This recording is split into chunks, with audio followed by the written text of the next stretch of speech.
God cannot do. This is my second time here on this altar.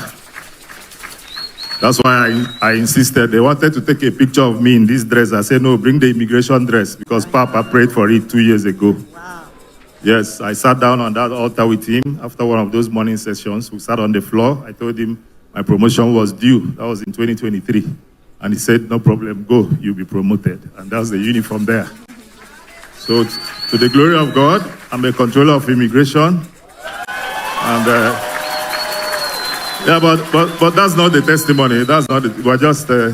That's just appetizer. I have what I call the soft testimony. The soft testimony is, this is the hard one on the screen. The soft one is, I have 3 kids. They were born abroad, they live abroad. And they are teenagers. 2 of them are teenagers. And I know what it means to be raised in a country like Canada, where the women and their children are stronger than you, the man. You don't have a voice. You can't even flog your child. But I give God glory that my children, first one, Ebuka, second one, Somtochukwu, even when I change my eyes, they sit up. Yes, they know. Yes, they know. So, and I know that it's God. It's not by my power. My wife, even though I took her there like 20 years ago, but now, what I earn in 1 month, she earns it in 1 day. So it's not easy for her to listen to me. But I tell you what, the other day I was listening to Papa's wife on YouTube or something, and she was talking about women and how they should remember that Sarah used to call the husband Lord, my Lord, right? I said, that's my wife. My wife calls me Oga. You understand? And I consider that a miracle in North America of today. A nurse that earns like 10 times my salary, but she calls me master. So I give God that glory. Now, the hard one. Another soft one, if you don't mind. If you don't mind. I was sent to Sokoto. I used to be controller in FCT here in 2024. And when I got there, they say, Igbo man, controller, FCT is not done before. I said, here comes the protocol breaker. Just take it as you see it. The small time, I was posted to Sokoto. Even my family called and said, are you sure you won't resign? You have reached controller. I said, I have 3 more years. Papa said, you will get this promotion and you will get more. You said it on that floor there 3 years ago. So I'm still expecting more. Controller General, no good for my size. So when I was posted to Sokoto, just 1 minute, my family members called me and said, it's not safe for you. I said, let's go and see. When I got there, I asked the boys, said, this Boko Haram, Lakurawa we are reading about, is it real like that? They said, okay, now every week, then they come. I said, okay. I just want to say, let me cut it short. I've been in Sokoto for 1 year and 5 months. I've not heard of them, not to talk of seeing them. I've not heard of them, not to talk of seeing one bandit. So the testimony goes this way. Last year, I went to see my family as usual, and I was hale and hearty. I never fall sick. I'm on this altar since 2021, so I don't fall sick. That's the truth. But I started having stomach upset, and I was like, what did I eat yesterday? Before you know it, it became intense. My wife went for night walk, so when she came in the morning, I was crawling over the floor, and she's like, are you okay? I said, I'm not sure I'm okay. He said, okay, do you want me to do tea for you? I have peppermint tea. I said, oh, yeah, bring now. He brought it. I couldn't even taste it. I said, no, it's not this thing that is doing me. He said, let's go to the hospital. I said, let's go. Me, that fear injection. I said, let's go. Then the next thing, he said, should I call the ambulance? Because she was surprised that I accepted to go to the hospital. He said, should I call the ambulance? I said, call, please call. She called the ambulance. The only thing is when they were bringing out the stretcher to carry their enemy, I was walking into the ambulance myself. They said, this kind, they were murmuring, like this kind of patient where they waka enter ambulance by himself. I said, well. But long story short, when I got to the hospital, they ran some tests.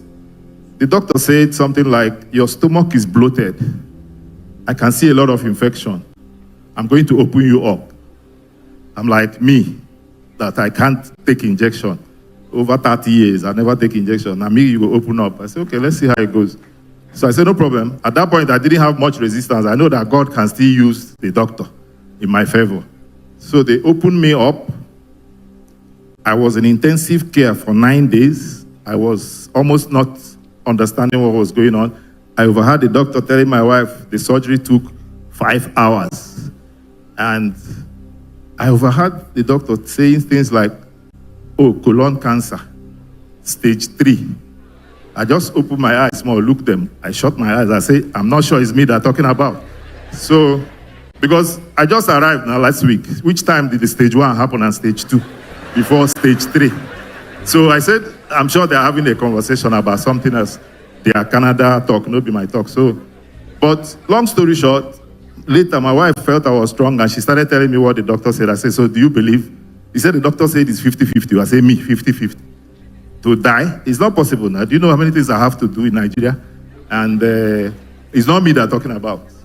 So he said the stage 3 itself looks like stage 4, you know, that he's not sure which one it is, but let's progress with the medication and all that. I laughed. I said, even while in the intensive care, anytime I get more strength, I'll check how many hours Nigeria, 7 a.m. is 2 p.m. here. I'll log on to 7 a.m. prayer. I'll follow the NSPPD prayer. I'll lower it, because Oyibo can easily say you're disturbing them. I'll lower it. I'll just be listening to the prayer, and I'll be like, canceling all those things. This thing can happen to me. I can't die. I never walk waiting, I can't walk. So, eventually, of course, I'm a traditional ruler in our mama where I come from. So I have too many things to do. So many people are looking up to me. My officers, my kinsmen, you understand? So I said, I can't die. It's as simple as that. And at the end of the day, of course, yes, they show me the report, stage 3, cancer of the colon, and all that, surgery done, medication. I say, anything I want to do, but I'm not going anywhere. So eventually, I went through medication. I came back to Nigeria. I came straight to this place. I laid it down on the altar. I was following the daily morning prayers.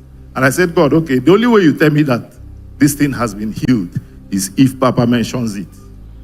And on the 21st of August, this last August, Papa mentioned colon cancer reversed. I said, this is it. This is my word.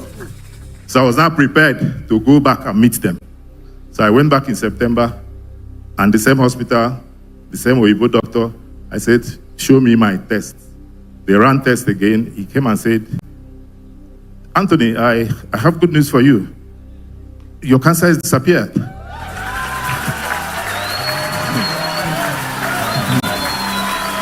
And yeah, you know, in the hospital, when you're healed of cancer, you ring the bell so that everybody in the hall will know that there is a cancer-free patient. And that's the report they gave me for their enemy. I had to tear it there as I was going away. I said, I don't need the report. I'm not going back to Egypt. And of course, the whole treatment, almost 5 million naira. I didn't pay 1 naira. So I didn't service it with my money. The government of Canada paid. So I returned here to give God glory, because I know it started here. What God cannot do. Thank you. We are talking about cancer. It is not headache. This is cancer. Stage 3. They were suspecting would be stage 4. Gone like that. Just at the word of God from the altar of fire. Cancer